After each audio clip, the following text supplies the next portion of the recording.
Père et du Fils et du Saint-Esprit, ainsi soit-il. Je suis membre de l'association du Baron de la Charité. Mes chers fidèles,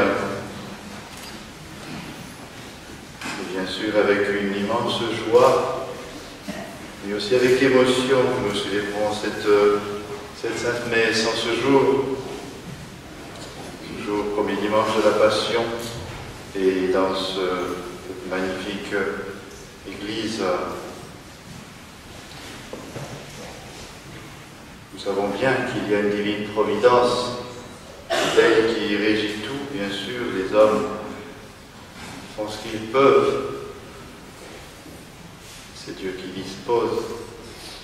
On dit, l'homme propose, Dieu dispose. Et nous aimerions développer un peu cette conjonction entre plusieurs éléments que nous trouvons ce jour. Tout d'abord, que nous puissions célébrer ici. Ensuite, la Sainte Messe de toujours. Et ensuite, en ce jour du premier dimanche de la Passion, car il y a un lien intime entre les trois, et nous pouvons en retirer une grande leçon, une très très grande leçon en fait. Eh bien, chers frères, lorsque vous pénétrez dans ce sanctuaire, vous entrez dans un sanctuaire de mort. Ici même, là où vous êtes, sont décédés au début du mois de mai 1897 plus de 100 personnes, en moins d'un quart d'heure. La mort a vraiment réclamé sa moisson. Ses épis étaient mûrs. Des gens qui étaient dédiés à des œuvres de charité. Ils faisaient œuvre de miséricorde. Et en plein dans cette œuvre, le bon Dieu a permis qu'il soit pris. Jeune, moins jeune, tout le monde a été pris en moins de rien. Et si cet édifice a été bâti, c'est précisément pour se souvenir et bien sûr pour prier en mémoire de ces défunts.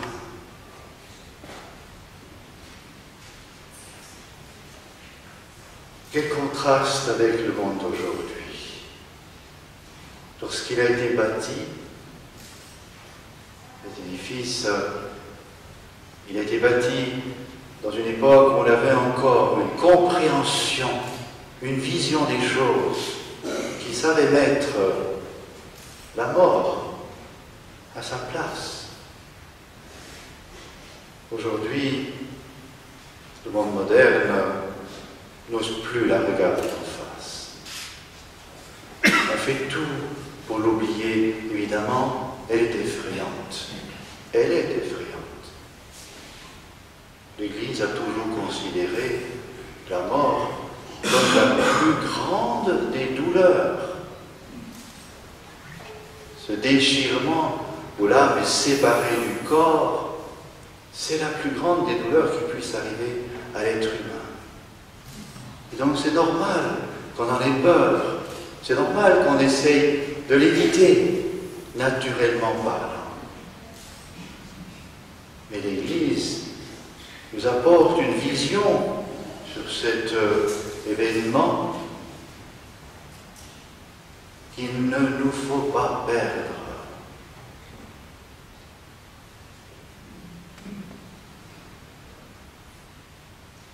L'Église, elle, ose la regarder, cette mort. Et nous dit d'abord quelque chose, disons, de très désagréable, mais de fort juste. Elle nous rappelle que la mort est une punition à cause du péché. Si vous mangez de ce fruit, vous mourrez. C'était le grave avertissement du bon Dieu envers ses créatures. C'était l'épreuve du paradis terrestre. Jusqu'à cet instant du péché, les hommes ne savaient pas ce que c'était, ni la mort, ni la souffrance. Difficile à nous imaginer. Difficile. Car depuis, eh bien, la souffrance, grande, petite, nous la rencontrons un peu partout. Et la mort, eh bien, nous savons tous, il n'y a pas moyen d'y échapper. Il y a là quelque chose d'universel. Tous nous savons qu'un jour, nous nous retrouverons devant cet instant. Cet instant où l'Église nous fait dire de cette mort imprévue, subite, libérez-nous. Quand on voit aujourd'hui comme l'homme moderne se réjouit de cette mort qui fauche par surprise, l'Église dit tout le contraire. Car l'Église sait ce que c'est que cette mort.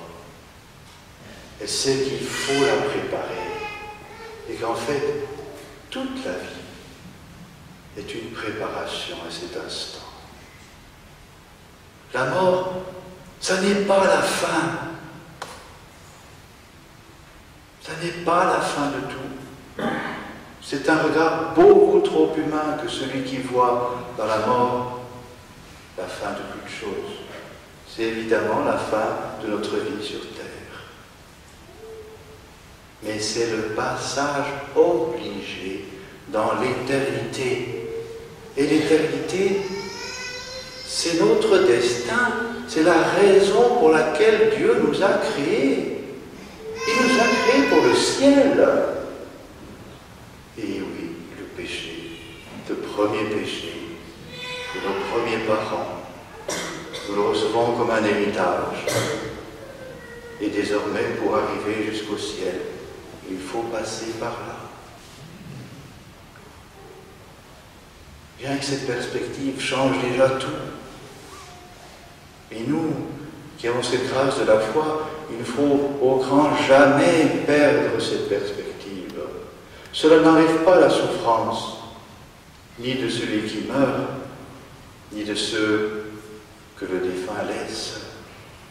Oh non, elle est bien là. Ces souffrances, comme je l'ai dit, de même que la mort, sont une pénitence. Là aussi, faisons attention à ne pas être trop, je vais dire, mathématique, ne pas dire telle souffrance, tel péché. La manière du bon Dieu de faire participer à la souffrance est toute différente de celle des hommes. Il y a la communion des saints. Il y a cette invitation, ce sera notre point suivant, à participer à la mort de notre Seigneur, à ses souffrances, qui là aussi changent tout. Ce devrait être notre regard, bien chers frères. Prenons garde à ces idées d'un monde qui est sans foi et qui essaie de s'imposer partout, que ce soit sur la douleur, que ce soit sur la mort. Nous avons une toute autre vision, nous qui avons la foi.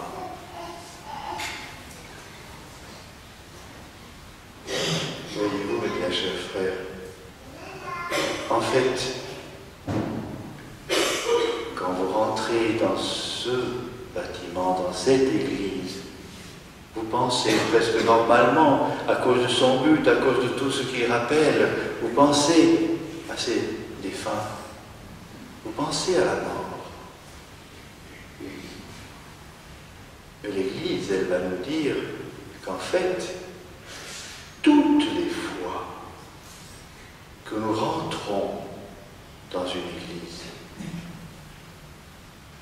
nous entrons dans la mort. Je vais m'expliquer.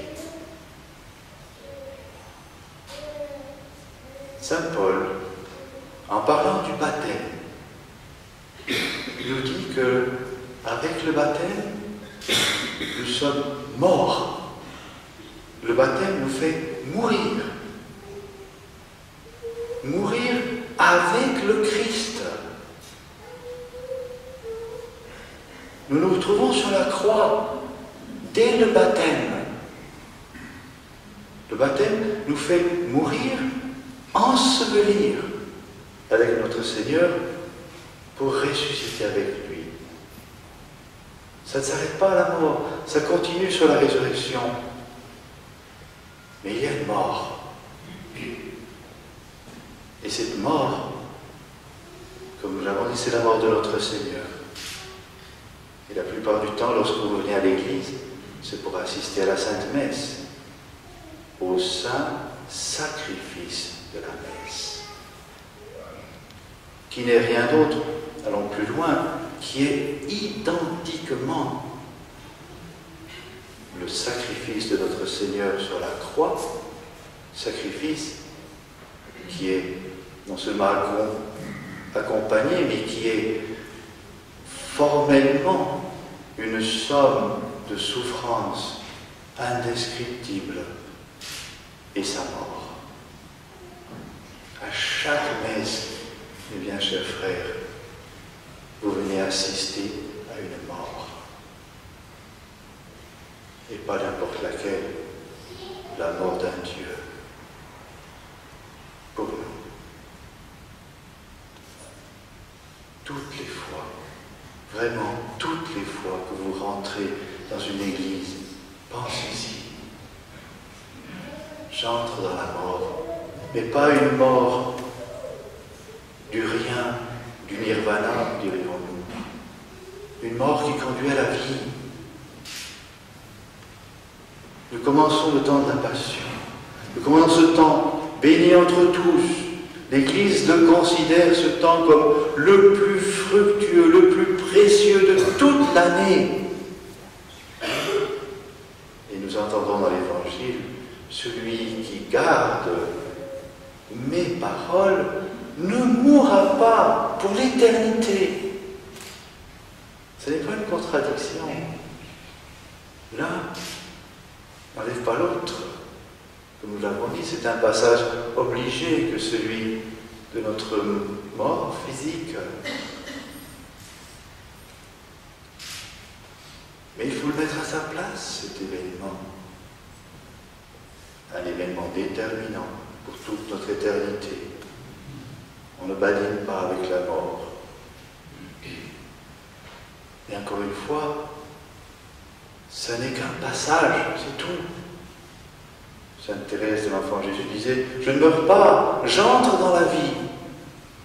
J'entre dans la vie. Et l'Église nous aide aussi en nous disant que nous pouvons, maintenant déjà, gagner une indulgence plénière pour le moment de notre mort. Si, dès aujourd'hui, nous offrons au bon Dieu, nous acceptons toutes les circonstances qu'il aura plu à la divine providence de déterminer pour notre mort. Ce moment très précieux, ce dernier instant de la vie, nous pouvons gagner une indulgence plénière, c'est-à-dire une indulgence qui efface toute cette somme de satisfaction qu'il nous faudrait encore apporter, de réparation pour nos fautes. Eh bien, en cet instant-là, tout peut être effacé par cette simple acceptation des dispositions du bon Dieu sur ce dernier instant de notre vie sur la terre. Comme il est important de le faire, bien sûr, c'est difficile si on commence à trop imaginer. Dieu sait comment le bon Dieu nous appellera, Dieu sait comment nous allons mourir. C'est plus facile de faire un chèque en blanc, de dire mon Dieu, comme vous voulez, vous êtes sage, vous savez tout, vous m'aimez, vous voulez mon salut, j'accepte comme vous voulez, comme il vous plaît, sans vouloir poser aucune condition. C'est effectivement un très bel acte, mais voyez-vous, quelle récompense. Dès maintenant, vous pouvez le faire. Ne le retirez plus, effectivement, ne le rétractez pas. Ça vous donne cette garantie de cette bénédiction du dernier instant, qui, bien sûr, non seulement abrège, raccourcit, mais supprime le purgatoire. Celui qui reçoit vraiment cette indulgence plénière va droit au ciel. N'oublions pas ces trésors que la Sainte Église nous donne. L'Église, elle sait, elle connaît la vie humaine, elle connaît ses misères. Elle est là pour un seul but, c'est de sauver les âmes, c'est de les conduire au bon Dieu. Et c'est le but de cet édifice aussi. Bien sûr, on se souvient des défunts, mais il est là aussi pour les vivants, qui un jour aussi mourront.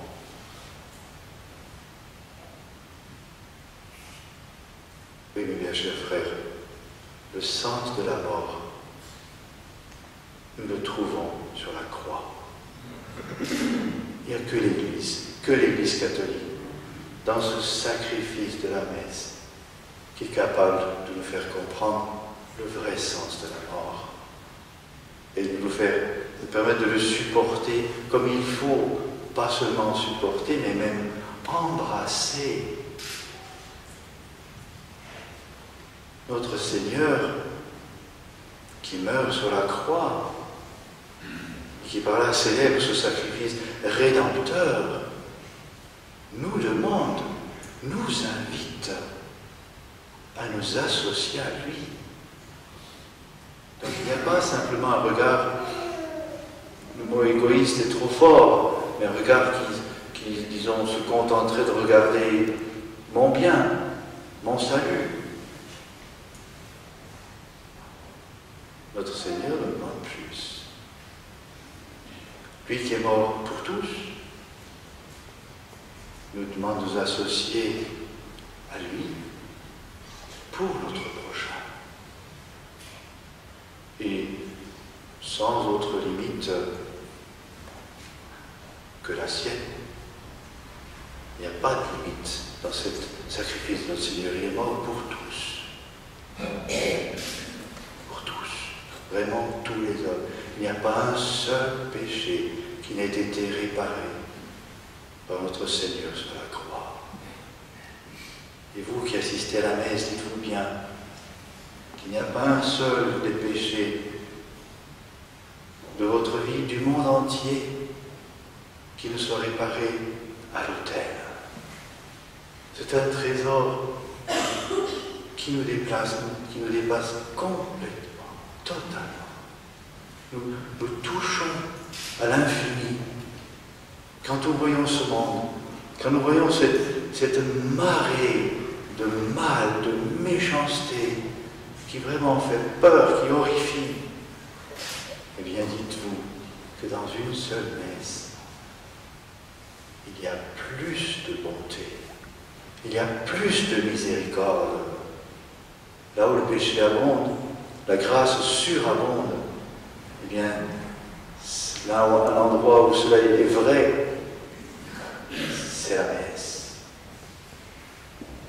Vous êtes dans un lieu d'une sainteté inouïe. Inouïe.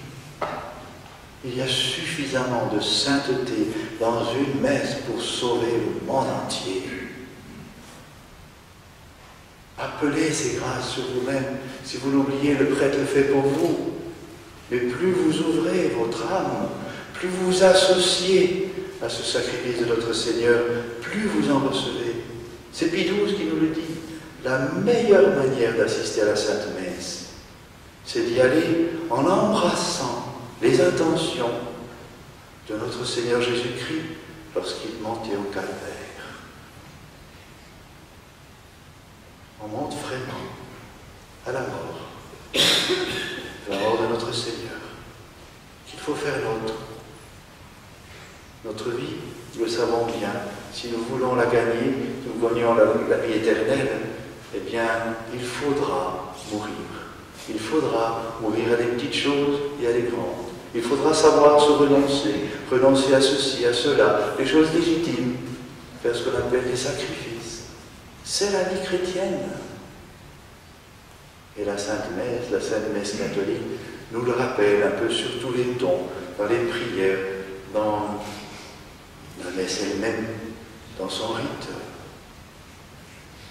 Eh bien, remercions le bon Dieu pour toutes ces grâces. Demandons que ce temps de la Passion nous permette vraiment de nous rapprocher davantage du bon Dieu, de sa sainteté, que nous en recevions davantage de foi, d'espérance, de charité. Le monde, nous le savons bien, il n'est pas beau. Partout on parle de crise. Que va nous donner le nouveau pape François? Je nous avoue que ce n'est pas sans inquiétude que nous voyons arriver. Un nouveau pape qui, au moment de prendre ses habits pontificaux, l'habit de pape, lorsqu'il doit s'habiller, dit à son cérémoniaire: maintenant le carnaval c'est fini. Qu'est-ce que ça va nous donner? Nous ne savons pas. Il est tellement hors norme que je crois que nous serons stupéfaits, peut-être des deux côtés, c'est-à-dire en bien aussi. Nous verrons bien. Prions pour cela, prions pour lui. La charge de toute l'Église, ça n'est pas rien. Mais mettons-nous bien dans cette foi catholique. Il ne faut absolument pas lâcher. C'est la porte du ciel. Dans ses vertus d'espérance, de charité, qui unissent au bon Dieu dès ici-bas. Le ciel se commence ici-bas, dans une union au bon Dieu à laquelle vous êtes tous invités dès maintenant. L'Église est formelle, ce qui unit les âmes à Dieu au ciel. C'est la grâce et c'est la charité. Eh bien, cette charité est la même. La charité qui unit les âmes au bon Dieu au ciel, c'est la même que celle que nous recevons de lui déjà ici-bas. Demandons à la très sainte Vierge Marie, demandons aux saints, demandons à tous ces défunts que nous commémorons ici et qui sont au ciel, de nous obtenir ces grâces, afin que nous passions, si je puis dire ainsi, plus facilement ce qu'il nous reste à vivre sur la terre et que nous retrouvions tous au ciel, ainsi soit-il. Au nom du Père, du Fils et du Saint-Esprit, ainsi soit.